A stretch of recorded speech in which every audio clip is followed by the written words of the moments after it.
UFC Fight Night Mexico City, Moreno versus Erceg takes place this weekend, and I'm going to go through the entire card, starting with the early prelims, ending with the main event, giving my prediction and breakdown for every single fight on the card. And this time, I'm going to do good with predictions, I promise. I've got this one figured out. We're going to sweep the entire card, okay? That's what's going to happen this time. We'll see how it goes. Okay, we'll see how it goes. We start straight away with the early prelim opener of Austin Hubbard versus Marquel Mederos. I'm going to go with Marquel Mederos. I didn't think he looked all that good in his UFC debut, but he did win. He fought Landon Quinones, who is also like an up-and-comer that's been trying to make his way in the UFC himself, or is in the UFC himself, should I say.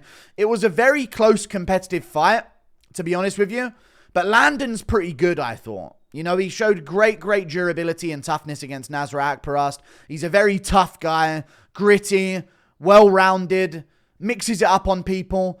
On the Contender Series, Marquel Mederos fought a guy called Izakov, who is a really good grappler, and he like shot a ton of takedowns on him early on in the fight and really tried to drag him down as the fight went on, and didn't even get to the later ends of the fight because he got hit with a knee immediately. And as soon as Marquel Mederos got separation against this guy and stayed calm and reversed the position and escaped the takedown attempts, because Isakov's got really good grappling. As soon as he escaped those positions, he just had this like flow to his punches and his combinations. Hands down, slipping out the way of shots, ripping combinations back. And that was a bit of talent that I needed to see from him if I was going to say that he's going to beat Austin Hubbard. I think he's going to beat Austin Hubbard. I do worry, and I think that altitude is going to come into play on this card quite a bit. But Marquel Mederos is from Colorado, trains at Factory X Muay Thai. You can make the trip over to Denver in the build-up. You know, I mean, you got that altitude there. I know that Austin Hubbard is also training at Team Altitude, which a lot of Team Elevation, sorry, not Team Altitude. It might as well be Team Altitude. At Team Elevation, a lot of fighters on the card are, and I'll point those out. But Marquel Mederos, I think, is talented enough to beat Austin Hubbard. Come on! Marquel Mederos, I think, can beat Austin Hubbard. I could see a TKO from him here as well. Up against the cage. TKO win for Marquel Mederos. He didn't look the greatest in his last fight, but I'm not just going to be like, oh, you look bad against him. There's glimpses of talent there. And I think that's what you need to beat Austin Hubbard. You don't need to be that amazing. You just have to have some glimpse of talent and some fluidity. And also he trains near elevation, so I'm sure he's done the necessary preparation when you're taking a fight in Mexico City. We move on. Jamall Emmers versus Gabriel Miranda. This is a no-brainer, I think. Gabriel Miranda is terrible at fighting. I don't know why he's in the UFC. He's had some wins in his career. He beat the great Shane Young, who's kind of like the CKB member that they don't talk about and they keep locked in the shed. And, you know, sometimes they'll feed him like eggshells, like Peter Griffin's like naked twin on Christmas, if you've seen that episode. Either way, got messed up by Benoit Saint-Denis. Put away pretty easily. Morgan Chairez put him away pretty easily as well. And we've seen Morgan not do that to everyone. So to see Gabriel Miranda be such a victim out there against Morgan Chairez, with no ability to impose anything on his opponent, with no presence in the cage. I know Jamall Emmers has had a lot of losses as well, but I don't mind Jamall Emmers. I think Jamall Emmers is pretty good. He got put away by Nate Landwehr. Not a good look whatsoever. I was actually picking him to beat Nate Landwehr. Beat Dennis Bazooka by TKO. I think that's an impressive win. I think that's a very impressive win that he had. Split decision with Jack Jenkins. That's impressive to me in a stand-up fight. That's impressive to me. Beat Kashane Ashgabob, of course, fraud checked the guy who had a completely fraudulent resume. So fraud confirmed. Kashane Ashgabob, but he was still 23-0 with an amateur career as well. Nearly put away Pat Sabatini and then rushed in and got heel hooked. Beat Vince Cicero, went to a split decision with Giga Chikadze. I like Jamall Emmers' talent level a lot more than I do Gabriel Miranda. I think this is a no-brainer. I'm going with Jamall Emmers getting this one done by TKO. We move on. Rafa Garcia versus Vince Pichel. Vince from hell. Pichel makes his way to the octagon once again, but I don't think he beats Rafa Garcia. I don't see 42, is he? How old is Vince Pichel? 42 years old. I don't think Vince Pichel is going to beat Rafa Garcia. I don't even rate Rafa Garcia too much, but again, another guy at Team Elevation, which is where he trains. He does a little bit, he splits up his training quite a bit. He trains at Bloodlines Combat Sports, which is where he's based at, but then he also does training at Team Elevation, so I'm sure he's been out to Team Elevation for this fight. Against an older 42-year-old man, who I'm sure has taken precautions as well. I like the altitude advantage for Rafa Garcia here. And I think he's pretty good. Hard to finish. Difficult fight for most people. Grant Dawson did put him away, but I think Grant Dawson's very, very underrated. And if you play back that Bobby Green fight, I think 8 times out of 10, Grant Dawson beats Bobby Green. He got caught by a good punch, though. Good job, Bobby Green. But I think other than that, Mahashe, Rafa Garcia beat him. Clay Guida, he beat him very easily. And I know that that's not even a good look, but this was in 2023. And Clay Guida is still, like, in moments making some of these other guys not look that good around that time. So he really easily beat Clay Guida. And I know that's not a great look, but still, you know, he had a pretty close fight with Drakkar Klose. You know, with Nasrat Haqparast. I mean, he's hard to put away. He's made it to the distance against Haqparast. He beat Natan Levy. Not impressive whatsoever, I get it. But I think Rafa Garcia is pretty all right. He's well-rounded. He puts together combinations. He's very difficult to finish. And I don't see a 42-year-old man beating a guy that trains at Elevation in Mexico City's altitude. I think that comes into it a lot here. If a guy's unfinishable and you're going to be making it to the distance with him, you better not be 42-year-old Vinc Pichel. So I'm going to go with Rafa Garcia getting this one done. We move on. Julia Polastri versus Lupita Godinez. I'm going with Lupita Godinez.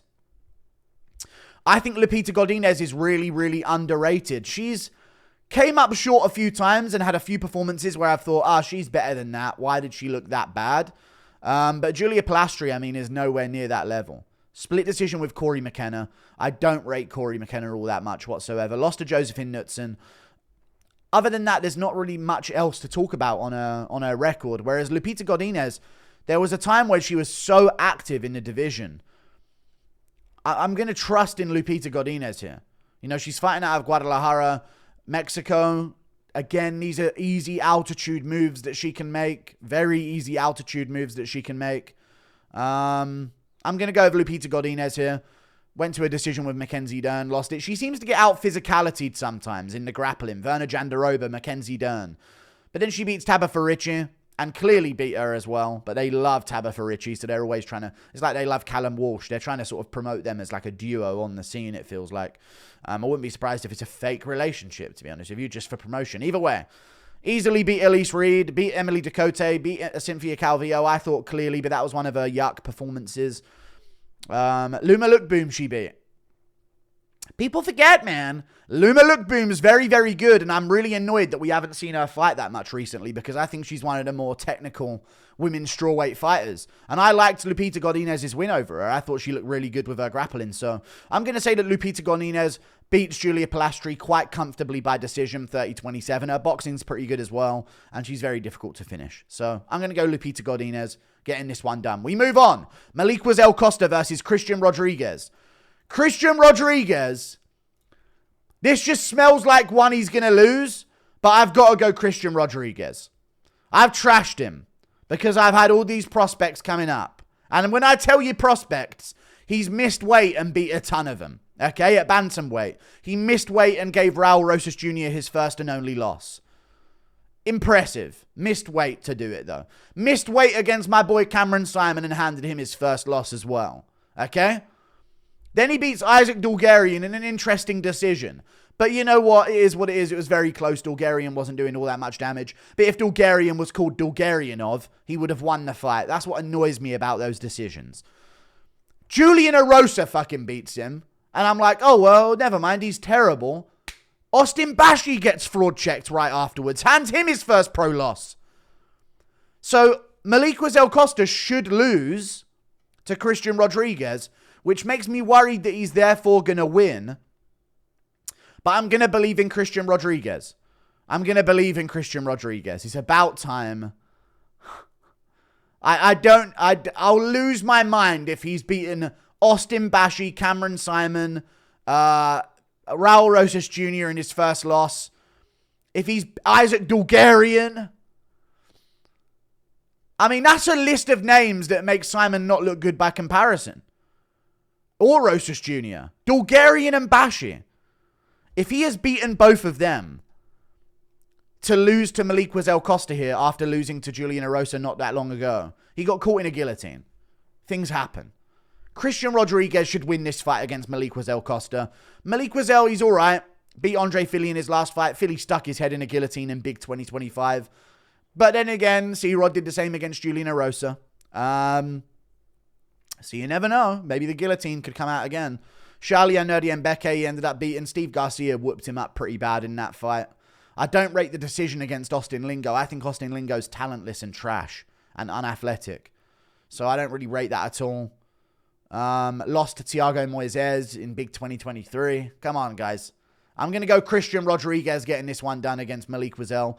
I'll say a decision. 30-27 decision to Christian Rodriguez. We move on. Ateba Gautier versus Jose Medina. I'm going to have to go against Jose Medina. There is a worry in my mind that maybe Jose Medina, you know, he's got the fluffy Mexican guy build where they're just for some reason unfinishable in combat sports. Like once a Mexican goes above a certain amount of body fat, he activates like this next level Latino like strength and durability. I don't even know what to describe it as, but Jose Medina, very difficult to finish. He may have been finished before, but all I remember from him is him getting absolutely destroyed by Zachary Reese for 3 straight rounds. And the same thing against Magomed Gadsiusyulov. But the Zachary Reese fight was genuinely an assault for 15 minutes. He just absolutely destroyed him for 15 minutes. And Jose Medina just took it and survived it, which could help him here because he's going up against a very, very athletic and physical and full fast twitch muscle fiber Ateba Gautier, who's just a physical specimen of a fighter. Big power, won his fight on the Contender Series. Some hairy moments in the grappling early on against someone who I didn't really rate too highly, some Asian guy. I can't remember his name, but I was watching the fight before. NATO is the guy's name. NATO's worst nightmare. And he had some takedown moments, but Gutierrez just powerful. He stuffed a takedown eventually. Got back to his feet as well, which was a good sign. He did have some moments where he was getting taken down where I was like, ooh, I'm not a fan of how unathletic you look in those positions. When he's throwing punches, I'm like, Jesus Christ, watch out. He's massive, 6'4" at 185, probably 6'3" really. Long reach, dangerous, big shots coming your way, could take your head off. So he's scary in moments, but then I was watching some how he was moving in certain grappling exchanges, and it was just like he doesn't really know those parts yet. So these are obviously some things that you can pick up on. One thing to note, he's 22 years old, which is obviously going to be good in terms of, okay, we haven't seen him show experience in all areas yet. So that's obviously something I'm not worried about. If he was in his mid-30s right now, I'd be like, okay, he's cooked against someone eventually. But he could show improvement. Dangerous dude. Lost a fight early in his career to split decision. I'm going to go with him over Jose Medina. Has Jose Medina even been finished before? He's been submitted. He's never been knocked out. Is it worth it to say knockout? The only worry here is that Medina is, he's got the build where you better have good cardio as a payoff for that saggy mess that you are. You know what I mean? Some people's build is like that. Like, there's got to be something you've got. Otherwise God has smited you with every bad gene in the book. So I do worry that maybe Gautier's going to go too hard for a finish. And then maybe Jose Medina takes over on a gassed out Gautier. But I'm going to go with Gautier getting a TKO here, to be honest with you. He's massive, dangerous dude. He's going to look way bigger than Medina out there. This is going to look like someone's fat uncle versus an MMA fighter, in my opinion. So I'm going to go with Ateba Gautier here pretty confidently. We move on. Edgar Chairez versus CJ Vergara. I have one question. Why is CJ Vergara still in the UFC?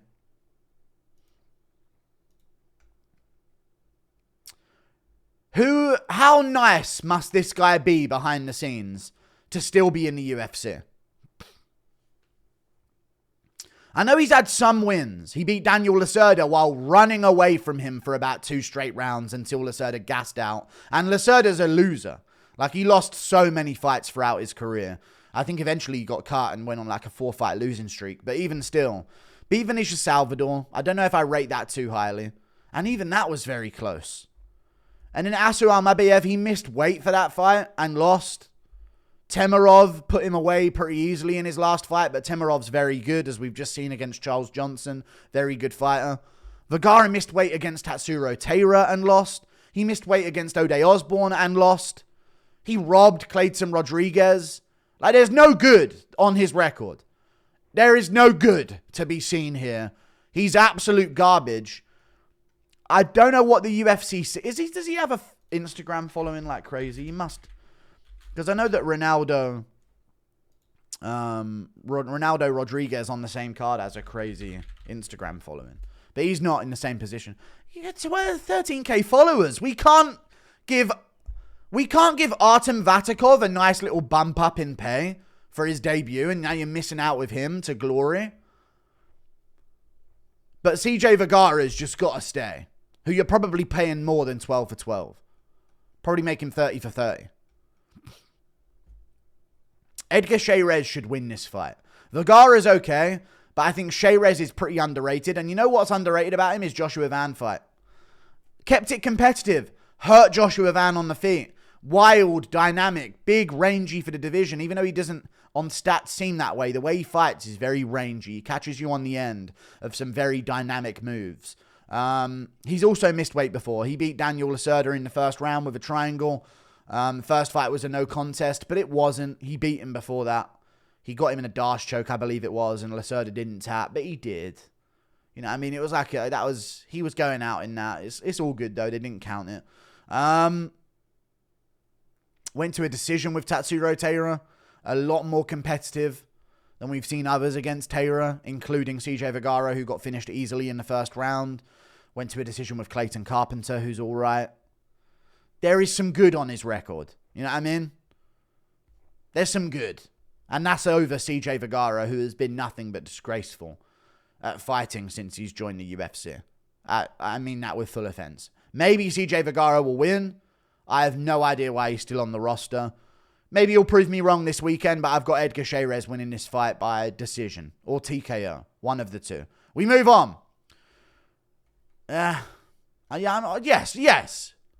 Sorry, I'm starting to I'm messing up.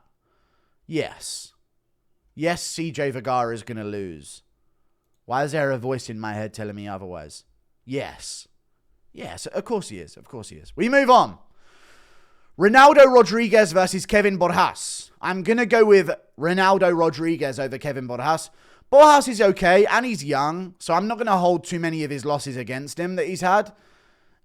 He had a decent first round once against Joshua Van, where he kept it somewhat competitive, but then after that, he slowed down a lot. Very important to note when you're fighting at altitude here. He's fighting out of Peru. Important to note when you're fighting at altitude here, he got broken by Joshua Van as the fight went on. He's coming off a TKO loss to Alessandro Costa, where he got beaten up quite badly. That's 2 losses in a row. Beat Victor Diaz, it's kind of a whatever type of win. Other than that, he doesn't really have anything. He won his Contender Series fight, and he's 0-2 in the UFC. Did a decently competitive round with Joshua Van to start because he was wild and dynamic. But then Van just put it on him and broke him, and he sort of broke gas tank-wise as the fight went on. Ronaldo Rodriguez, I don't think he's all that, to be honest with you. I'll go one further. I thought he lost to O'Day Osborne. I thought he lost the fight to O'Day Osborne. He looked like a good visual at the end of the round where he was throwing on him, but I think O'Day landed the better shots throughout that third round. And I know that the visual, it was a close round and the visual at the end of him throwing, but not a lot of those ground and pound shots even landed. He was just swinging his arms at his guard. And then the crowd popped for finally a Mexican win at the fucking Sphere, which they were missing out on the entire card long. I'm going to go with him, though.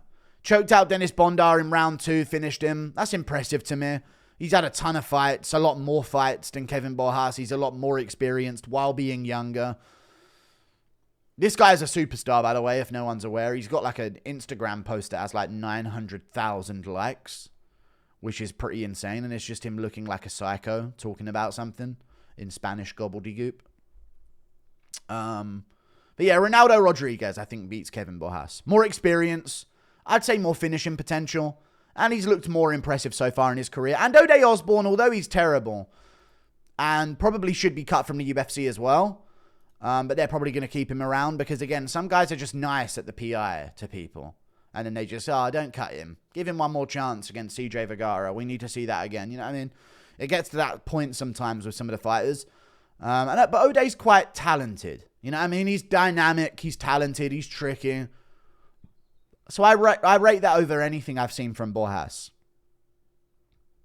And if it's going to go to a close decision, which most flyweight fights do, you've got to consider the Mexican bias. They're going to be cheering like crazy for Ronaldo Rodriguez on anything that he does. He's a massive star. I think that's a little insurance policy to make sure you go over Ronaldo Rodriguez here. We move on. David Martinez versus Simon Oliveira. I like David Martinez here. I think he could get a TKO over Simon Oliveira, who's been finished before, who I believe was finished in his last fight by Daniel Marcos. I'm going to double check that right now. He got finished with knees by Daniel Marcos. That was a long time ago as well, which I like even more for the pick of David Martinez here. I love it even more because Simon Oliveira last fought in January of 2023. He's been out for over 2 years. You can say, he's going to make improvements in that time. And he is young. I think he's about 20. Oh, no. Yeah, I thought he was 29 last I saw him, but now he's 33. Yikes. That's not a good amount of time to take off during that time. And he's had a lot of experience already. So you'd think the improvements would have already been made.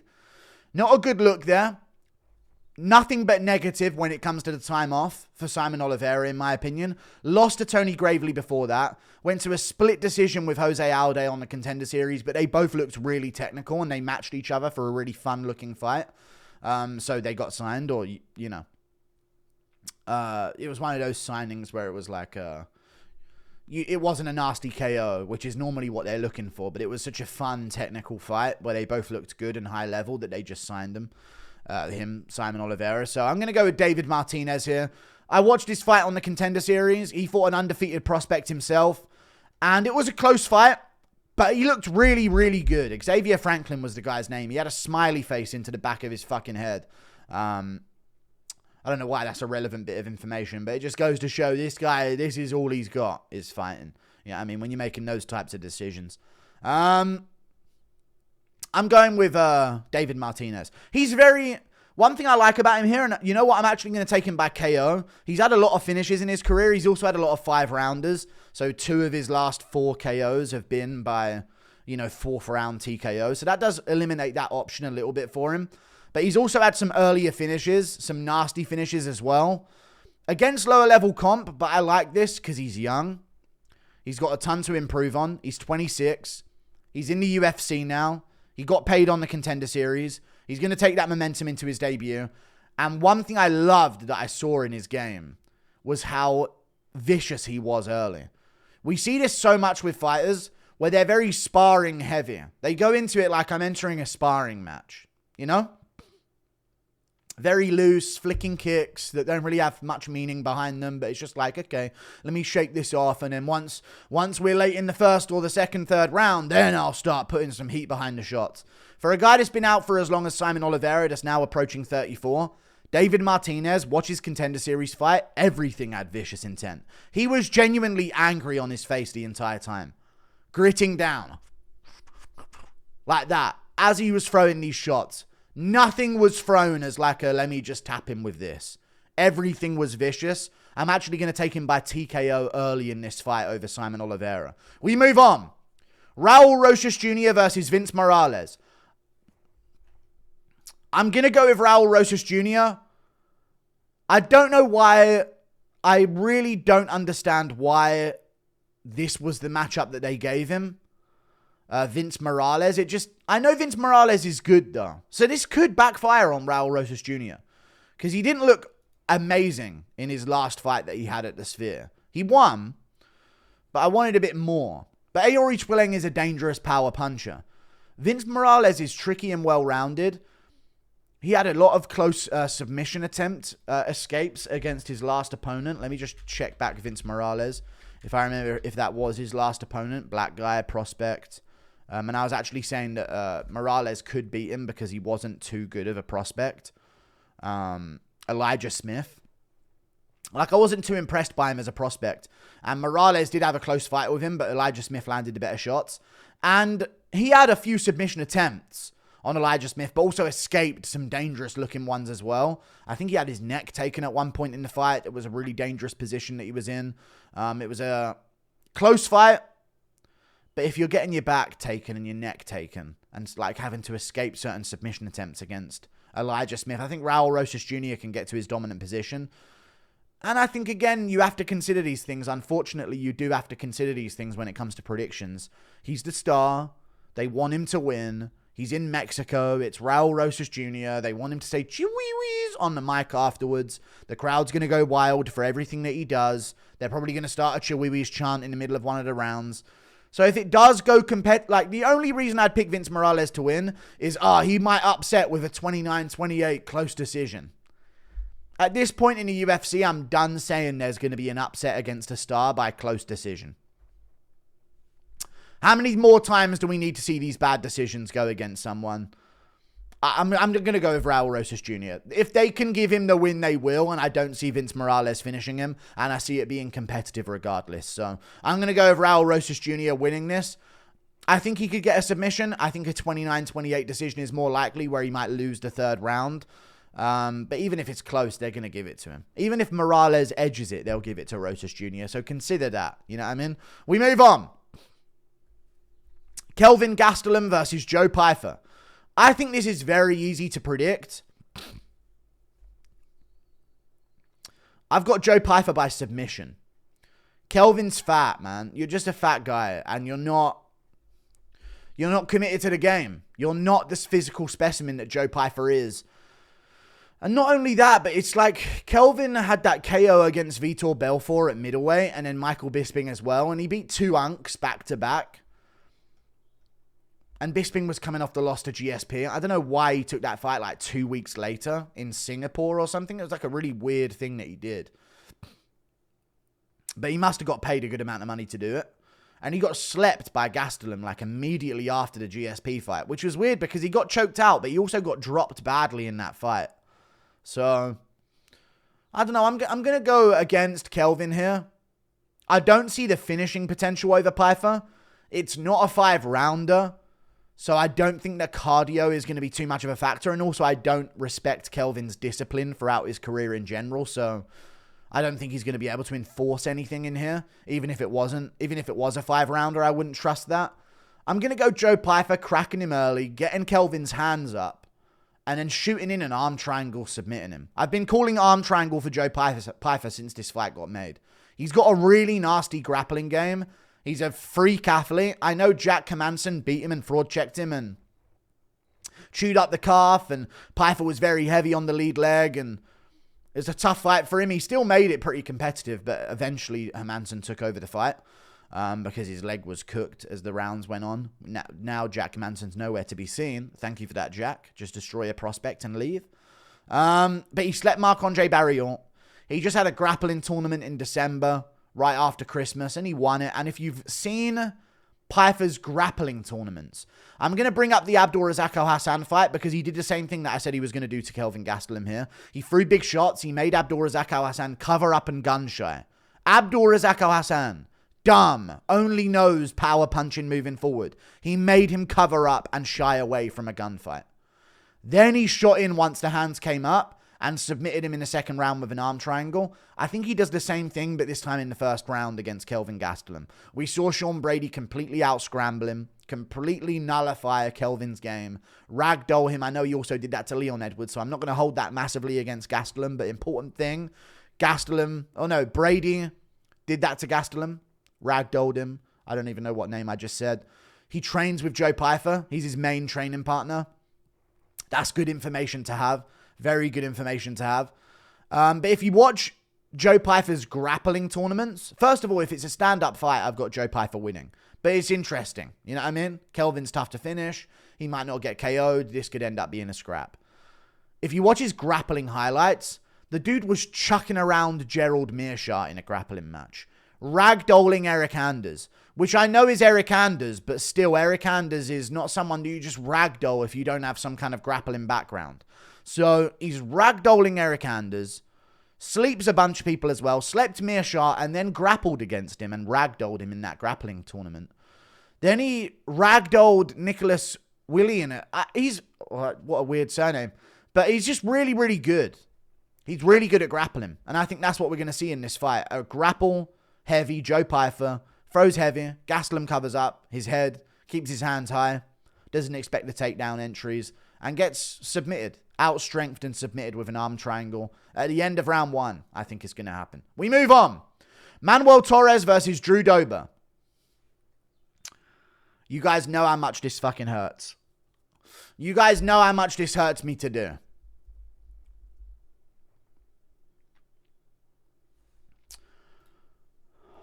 I see a vision in my fucking head. I know he got beaten by Ignacio Bahamondes, a lanky, tall, rangy striker, which is a nightmare matchup for him. Okay, as we found out in that fight, because he rushes in, he gets scrappy, he likes to fight on the inside. I can so clearly see Drew Dober with his style of head-first movement. He throws his head in before his punches. He'll throw his head and then his punch, he throws a lot of rear hooks. Rear right hooks to the body. His kicks are quite slow. Drew Dober. Manuel Torres loves beating people to the mark. And you know what I can see in this fight? I can see a vicious Manuel Torres elbow KO. And I can't shake that from my head. I know Drew Dober trains at Team Elevation. That's something else I needed to include here. Trains at Team Elevation. Manuel Torres is from Mexico. He trains in Mexico. He knows the altitude of Mexico City. Okay? He's also experienced. He's an up-and-comer, but he's got 18 pro fights. Very active. Finishing potential through the roof. Had a few losses earlier in his career where he got submitted. I don't see Drew Dober submitting him. Just got TKO'd by Ignacio Bahamondes. Something else to note is that Drew Dober's been out of the cage for how long now? Nearly a year? 9 months? 10 months? 9.5 months? It's not too inactive. But when you're going in there against Manuel Torres and you took a ton of damage against Gene Silva in the fight before that, and then before that, Moicano beat you, which isn't a bad loss, but, you know, he had a decent showing against Moicano, I guess. And he does deal well with people that heavily try and grapple against him. He's strong. He's got good takedown defense. Beat Ricky Glenn. I don't rate that as a win. Ricky Glenn was a senile old man at the time that he got it. Matt Frivola TKO'd him before that, and I'm seeing a lot of red on his record. Bobby Green got put away. That doesn't seem as impressive anymore, especially when he was getting tuned up by Bobby Green before that. Don't get tuned up by Bobby Green before finishing. Just finish him. Just finish him. That seems to be the trend now. Rafael Alves he beat, but he got tuned up early in that fight. Terrence McKinney, even he put Dober in a lot of trouble, but, you know, Dober had that motivation in him, that extra motivation to beat him. I'm surprised Dober weren't looking for a Jalen Turner matchup before retirement. Dober must have been watching Jalen Turner retire like McGregor watching Khabib hang up the gloves. You know what I mean? Just like, fuck! Ah! You know what I mean? Just losing his fucking mind at home knowing he's never going to get that one. I'm going to go Manuel Torres. It's risky. He's an underdog. I think against a head first, in the pocket boxer like Drew Dober that throws hooks, that's where Torres is going to shine. His win over Chris Duncan is looking amazing as well. Duncan cracked him very early in the fight with like a crazy shot that clipped him on the chin and he kind of got stunned for a second. But then once he got clipped, same thing happened against Nicholas Motta as well. Once he gets clipped, it's just like, he has this spitefulness on him and the opponent lands on him and they start trudging in trying to be like, oh, I'm going to beat Manuel Torres now. I've just cracked him with a good shot. Here I come. And he just viciously puts him away. 3 times in a row he did that in the UFC, where he had some guy backing him up.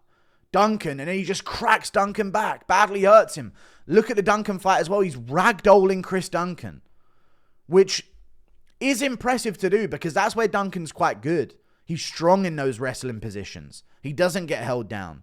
He ragdolled Chris Duncan, threw him to the ground 3 or 2 times within the space of about 30 seconds, took his back and choked him out. It's that X factor in this fight that he has over Drew Dober. It's also the youth, the activity, less damage, elbow heavy approach. Look at the fucking elbow KO he had over Nicholas Motta. Please, I beg of you. Look at the elbow KO he had over Nicholas. I could feel a sneeze coming the entire fucking video. There it is. Look at the elbow KO that he had over Nicholas Motta. You will not see a more devastating elbow KO in the game. Yair Rodriguez over the Korean Zombie. Immediately I've proved wrong by my own brain.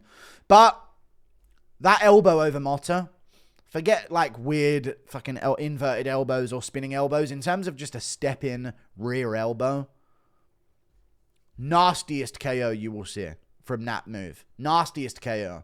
He's got really vicious inside work. He gets scrappy. Nasty knees, strong in the clinch, nice throws and trips. Ignacio was a bad style for him, I think. Very bad style, and it made him look quite bad. And even other than that, he was landing early against Ignacio, cruising in and catching him up against a cage. I've got Manuel Torres. I've got Manuel Torres by KO over Drew Dober. One thing also about Drew Dober is he has a ton of scar tissue on his eyes. And Torres throws and catches you and cuts people open and elbow on the inside, lead elbow as you come in. I can just see him. I can see him cutting open Drew Dober here. And we know how they're getting with cuts these days. I mean, Drew Dober just had a fight stopped because of it against Gene Silver. He got wobbled bad. Hard to put away, I know. But I think Manuel Torres is the guy to do it. And I think eventually, at a certain point in Drew Dober's career, as much as I'm a fan, you've got to start considering the reality of 27-14, 36 years old and a half at lightweight. I know he trains at altitude and, you know, you could argue, it's going to get scrappy and then Dober's experience will take over as the fight goes on. I smell it. I smell a Manuel Torres elbow KO. Dober cruises in with his head first. Slow kicks off the rear side. And his head's up there in the fucking firing line. Doesn't move his head very well. Swings with rear hooks and rear body shots. You ain't Marab. You ain't going to get away with that. You're not shooting 15 takedowns a fucking minute. I think that's where Manuel Torres are going to catch him square on one leg, showing like throwing a kick against him. Or throwing like a rear hook of any kind to the body or the head. And then bang, just crashing in with a massive elbow. I've got Manuel Torres. I've got Manuel Torres here. We move on. Brandon Moreno versus Steve Erceg. I've got Brandon Moreno. I think it's the obvious choice. I know Steve Erceg looked good against Pantoja. And that is a big selling point of Steve Erceg. Because other than that, there's not much else to look for in Steve Erceg's game. I actually had him to beat Pantoja in that fight. Because I thought style-wise, he's very, very good in the scramble. That's his main move. If you're trying to get down Steve Erceg, good luck. He's going to out-scramble you. Pantoja's obviously better in that regard, but that's why Erceg had such a competitive fight against Pantoja. And Pantoja, again, does what Dober does, but at flyweight level and speed, where he closes the distance head first and swings from behind his head. You know what I mean? Like, he'll like overswing and swing at you. And Erceg was catching him with elbows and knees as he came in and popping him with shots, getting caught as well and taking him pretty well. But this is a different matchup. Moreno's straight punches, popping a jab, you know what I mean, working his low kicks, having moments of success where he'll escape a position and then it's teeing off time with Brandon Moreno. Another thing that you have to take into consideration here, I don't see Steve Erceg finishing Brandon Moreno by TKO. I just don't see it. He's coming off a KO loss to Kai Kara France. Steve Erceg is. Coming off a KO loss to Kai Kara France. Got TKO'd there. Not a good performance from him. Got finished in the first round. That's going to be playing on his mind. So I think when you've just been finished in the first round, you're less likely to duke it out in a way that would lead you to a finish in the first round. His big finish that he has is over Matt Schnell, who, I mean, one of the worst chins in UFC history, unless he's fighting Suma Dwerji, I guess. Who's built like rice gum. You know what I mean? So it's like, okay, well, he took Suma Dwerji's massive elbows. Cool. You know what I mean? The guy doesn't have any KOs. So I don't rate the KO over Matt Schnell. It's a really nasty looking KO technique-wise, but I don't rate it as in, I don't use that information to carry over that you'll be able to do it to Brandon Moreno. you know? Ain't finishing Brandon Moreno. Major part of why I'm not picking Steve Erceg, though. Let's get into it. Short notice he took this fight. This was supposed to be Brandon Moreno. What was this supposed to be?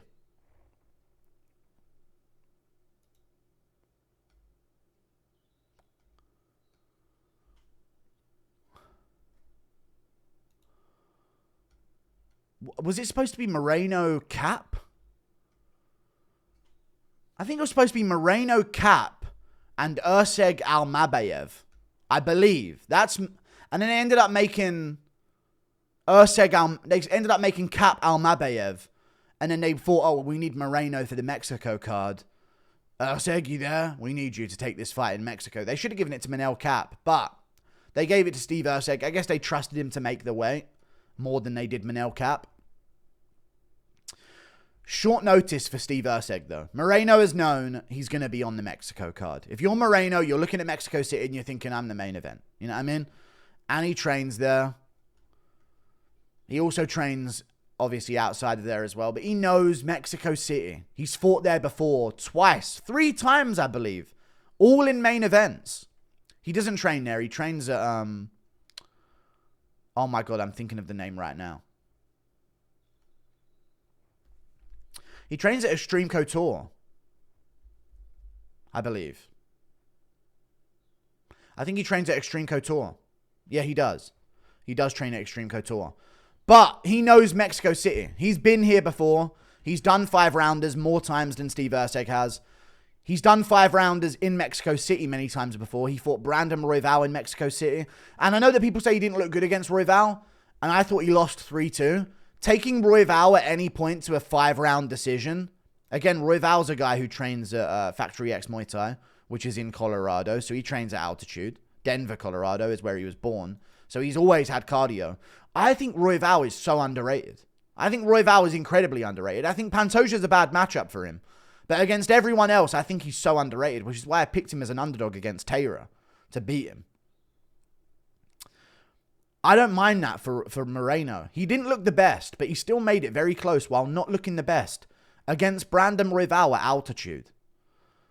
Amir Albazi looked back. That was like good vintage Moreno performance. I don't ever think Amir Albazi's all that good, but hey, he didn't get smoked in round 1 by Kai Kara France. Perspective in the flyweight division. Moreno's been 5 rounds so many times before. He's been 5 rounds in Mexico City against Brandon Royval. He went 5 rounds in Mexico City. I believe it was against Sergio Pettis back in 2017. He's been doing this in Mexico City. He knows it. You know? He knows the drill when they go to Mexico City. He knows how to adjust. He knows how to push for 5. Erceg's taking this on a few weeks' notice and he wasn't preparing to fight in altitude. So he's got to get the flight on like 3-4 weeks' notice. And then all of a sudden just be ready to fight Brandon Moreno. And you're probably going to go the distance with him at Mexico City altitude. I don't see him finishing Moreno in the early rounds. And I don't see him being able to push the pace against Moreno in the later rounds. He has nowhere near the experience Moreno does under those circumstances. And Moreno has known the drill of this being at altitude since the get-go. You have to have about 10 weeks notice. 8 weeks at least, knowing that what's going down. Knowing this is going to be at altitude. I'm going to be in Mexico City. I need to adjust accordingly for 10 weeks. That's what you need to know. I don't think you can just go, oh, I'm supposed to be fighting Almabayev. Oh, now I'm 4 weeks out, 3 weeks out. All of a sudden, I'm fighting Moreno at altitude. I just don't like that for Erceg. I think he got done dirty. I think they should have managed his career a bit better. I'm going with Brandon Moreno, decision. 4-1 on rounds. Takes over as the fight goes on. Like and subscribe. Thank you for watching. Toodle pip. I'll see you later. Goodbye.